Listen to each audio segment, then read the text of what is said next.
All Americans must have the privileges of citizenship, regardless of race.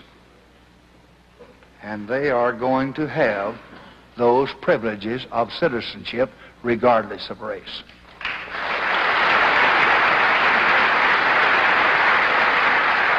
But I would like to caution you and remind you that to exercise these privileges takes much more than just legal right. It requires a trained mind and a healthy body. It requires a decent home and the chance to find a job and the opportunity to escape from the clutches of poverty. Of course, people cannot contribute to the nation if they are never taught to read or write. If their bodies are stunted from hunger, if their sickness goes untended, if their life is spent in hopeless poverty, just drawing a welfare check. So we want to open the gates to opportunity. But we're also going to give all our people, black and white, the help that they need to walk through those gates. My first job after college was as a teacher in Cotulla, Texas, in a small Mexican-American school. Few of them could speak English, and I couldn't speak much Spanish. My students were poor, and they often came to class without breakfast, hungry. And they knew, even in their youth, the pain of prejudice. They never seemed to know why people disliked them, but they knew it was so, because I saw it in their eyes. I often walked home late in the afternoon after the classes were finished, wishing there was more that I could do. But all I knew was to teach them the little that I knew, hoping that it might help them against the hardships that lay ahead.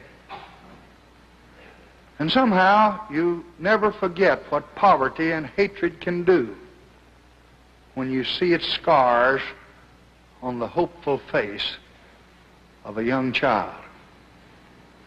I never thought then, in 1928, that I would be standing here in 1965.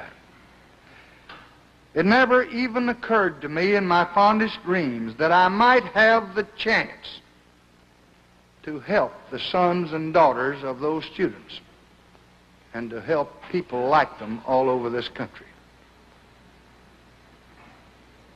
But now I do have that chance. And I'll let you in on a secret. I mean to use it.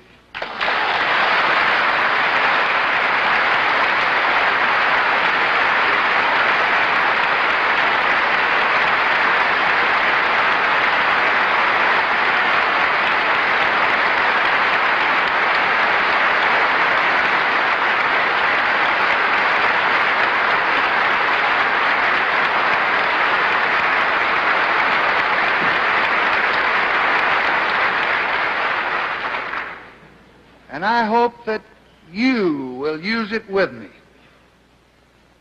But I came down here to ask you to share this task with me and to share it with the people that we both work for. I want this to be the Congress, Republicans and Democrats alike, which did all these things for all these people. Beyond this great chamber, out yonder in 50 states, are the people that we serve. Who can tell what deep and unspoken hopes are in their hearts tonight as they sit there and listen? We all can guess from our own lives how difficult they often find their own pursuit of happiness. How many problems each little family has. They look most of all to themselves for their future. But I think that they also look to each of us.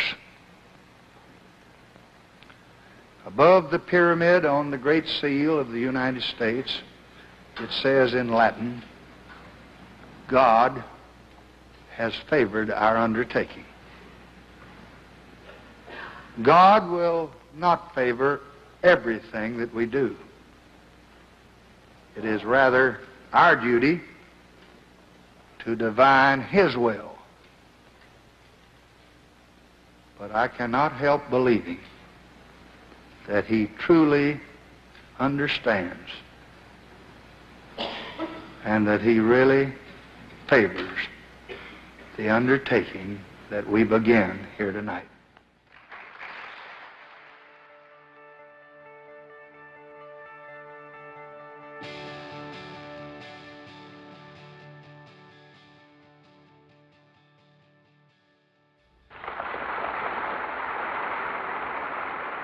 And this administration today, here and now, declares unconditional war on poverty in America. A war against poverty was the war that Johnson really wanted to fight. In his first State of the Union address, he reached back to the populism of his father and grandfather. He took a Kennedy anti-poverty proposal and made it his own. It will not be a short or easy struggle, but we shall not rest until that war is won. The richest nation on earth can afford to win it. We cannot afford to lose it. When Lyndon Johnson became president, 35 million Americans were living below the poverty line in the most affluent country in the world. And I said, but they don't vote. They don't have any organized lobbies. How in the world are you going to get any substantial legislation on poverty? Jack Kennedy couldn't. How are you going to do it? He leaned back and he said, and these words engraved on my memory, he said, I don't know whether I'll pass a single law or get a single dollar appropriated, but before I'm through, no community in America is going to be able to ignore the poverty in its midst. Johnson now turned to the director of the Peace Corps, Sergeant Schreiber. President Johnson's program on poverty is distinguished in at least 4 ways. First of all, in 6 short weeks, Johnson had come up with his package, but he would let Schreiber worry about the details. He didn't have to tell me what he desired. I knew what he desired. He wanted to get going big, and he wanted to get going with success. He didn't have to tell me that.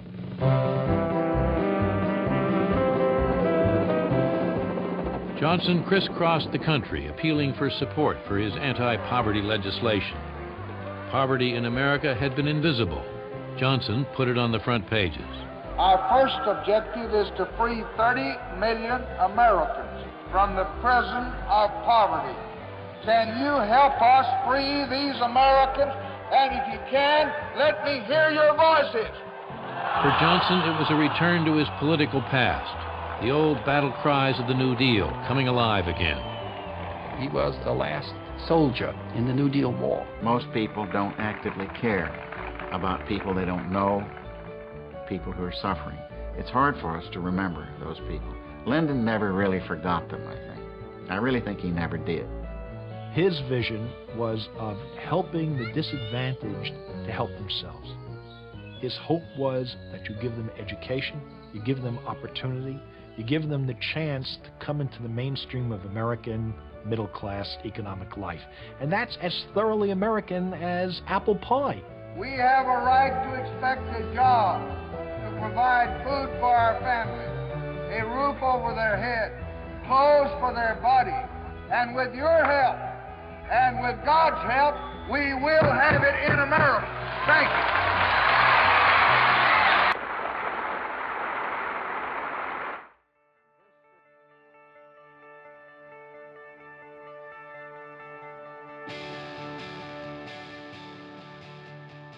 Economic Opportunity Act began Head Start.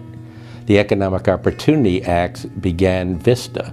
The Economic Opportunity Act began rural health services, migrant programs, health services, and it goes on and on, foster grandparents, workforce programs, various youth employment programs, many of which are still there today.